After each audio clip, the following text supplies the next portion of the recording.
When you ask people what they are genuinely afraid of, I think one of the biggest things that comes out is that they feel like they're coasting through life. They don't really have a plan. Inside, they just feel like a teenager trapped inside the shell of a grown adult, like one of those Japanese fighters inside of a massive mecha tearing down cities. But inside, you're a 17-year-old boy in the body of a 50-year-old man still coasting through life. Someone that doesn't have a plan yet, someone that hasn't found out what they're good at.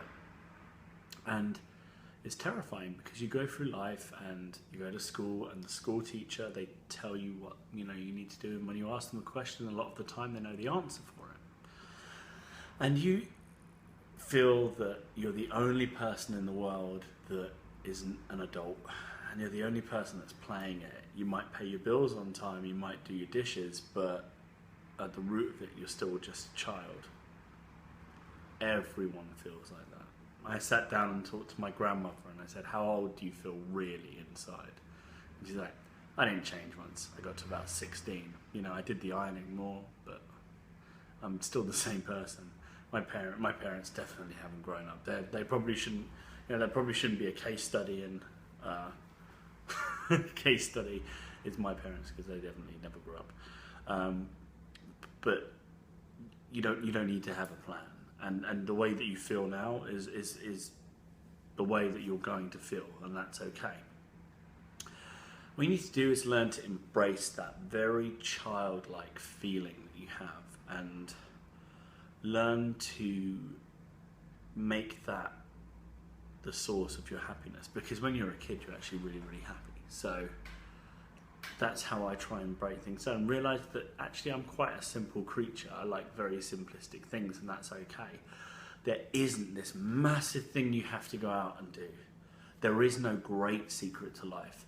I have been to the temples and shrines in Kathmandu and in Nepal.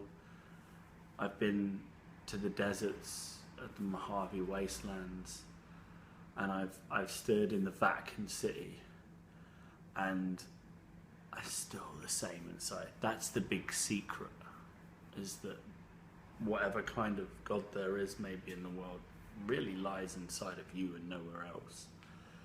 So you need to start becoming content with who you are, and start listening to that voice and telling you what you want to do. So maybe all of your friends are settling down and you don't feel like that's for you, and you want to pack your bag, and you want to go, and you want to fly to Paris, and you want to go to the galleries. Maybe you want to climb Mount Everest. Maybe you want to see what it feels like to put your foot in the Pacific Ocean. Maybe you want to know what it smells like in a pine forest in California. And those are things that you need to go and do. Don't stop. Don't hesitate. You need to make those choices and go and do those things. Because as Rancid said, life won't wait. Life doesn't wait. Life progresses on. Life is merciless. It does not care whether you want to be older or younger. It progresses anyway. Make sure there's not a list of things that you want to do. Make sure you're not rushing to grow up, rushing to be a grown-up. Because remember, no one ever died saying, I wish I did less. I wish I did less. Everyone wants to do more. What can you do? What should you do? Do it. See you soon, guys.